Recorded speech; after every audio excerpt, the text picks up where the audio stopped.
Good afternoon, class. We're in lesson 2 in empowerment technology, second quarter.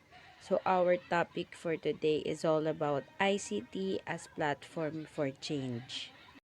So these are the following topics. ICT as medium for advocacy and developmental communication, power of social media, and digital citizenship. The role of ICT in the recent history. EDSA People Power Revolution. The People Power Revolution lasted from 1083 to 1986.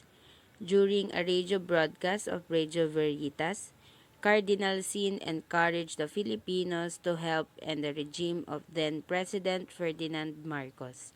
A major protest took place along the EDSA from February 22 to 25, 1986, involving 2 million Filipinos from different sectors. These included civilians, political parties, and the military and the religious groups.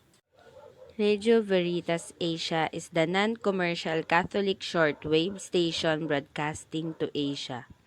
It is based in Quezon City, Philippines, and is owned by the Philippine Radio Educational and Information Center, which previously owned the original Radio Veritas from 1969 to 1991.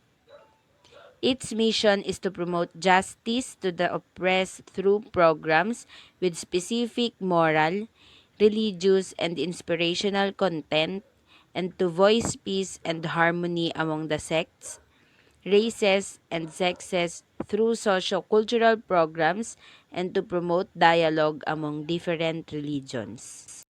Next, we have Yolanda People Finder.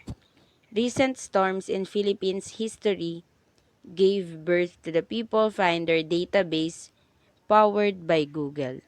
During Typhoon Yolanda, the People Finder was a vital tool for people across the globe to track the situation of their relatives. This proved to be successful and is now adopted by more organizations to people track relatives during calamities.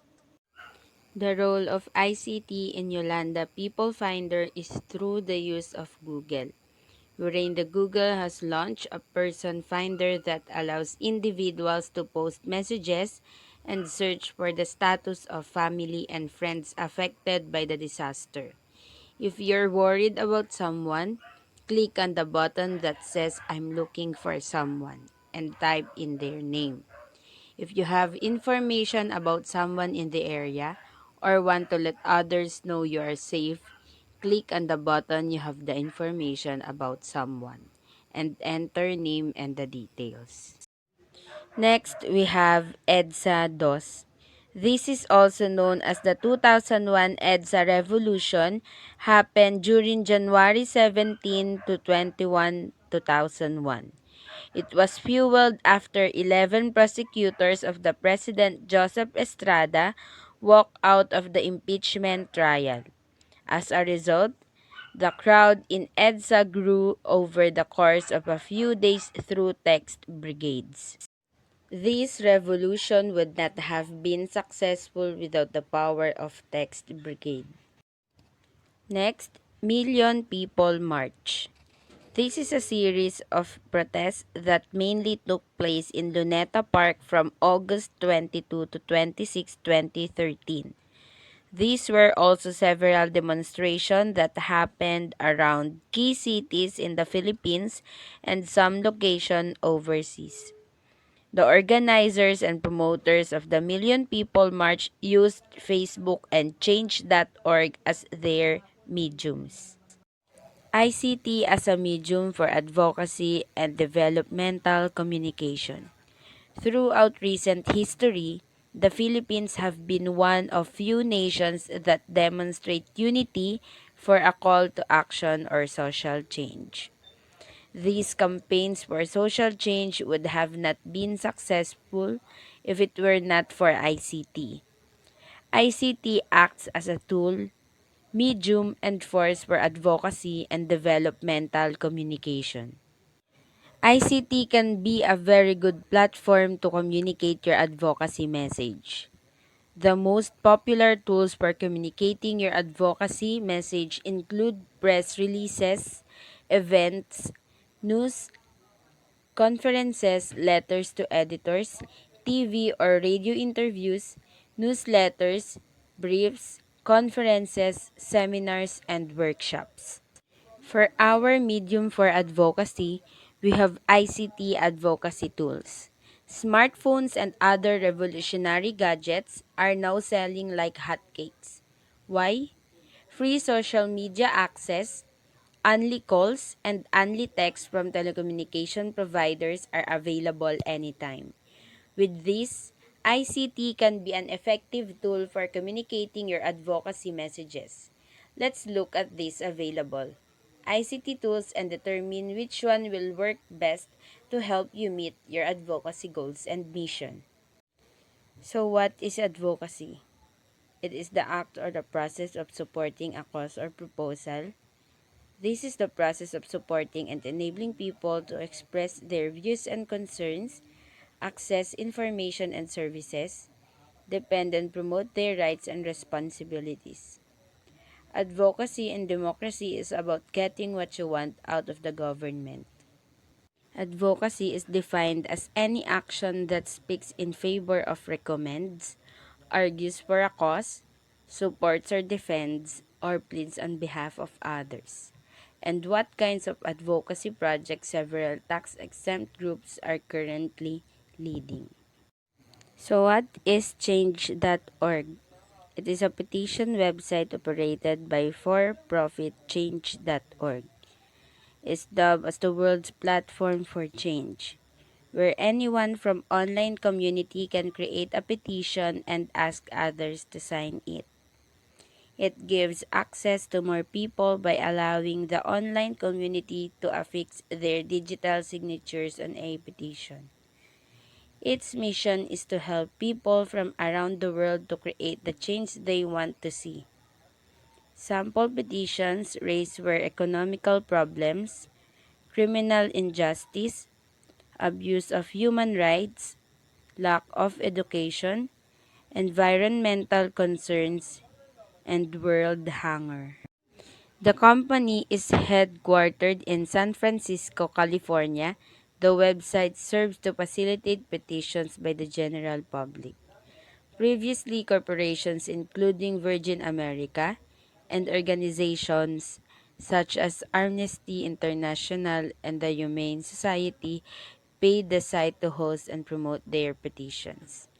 Change.org's stated mission is to empower people everywhere to create the change they want to see.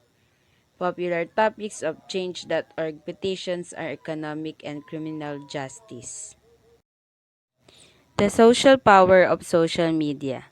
Social media are computer-mediated technologies that allows the creating and sharing of information, ideas, career interests, and other forms of expression via virtual communities and networks. The variety of standalone and built-in social media services currently available introduces the challenges of defining.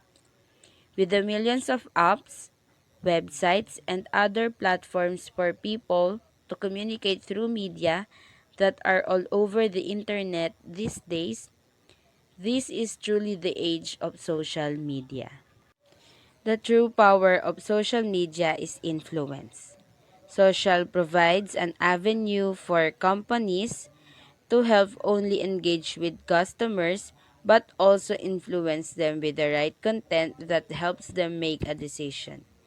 Many companies are not leveraging the power of social media to the best of their capabilities. And last is digital citizenship. So we have digital citizen. A digital citizen refers to a person who has the knowledge and skills to effectively use digital technologies to communicate with others, participate in society, and create and consume digital content. People characterizing themselves as digital citizens often use IT extensively, creating blogs, using social networks, and participating in online journalism.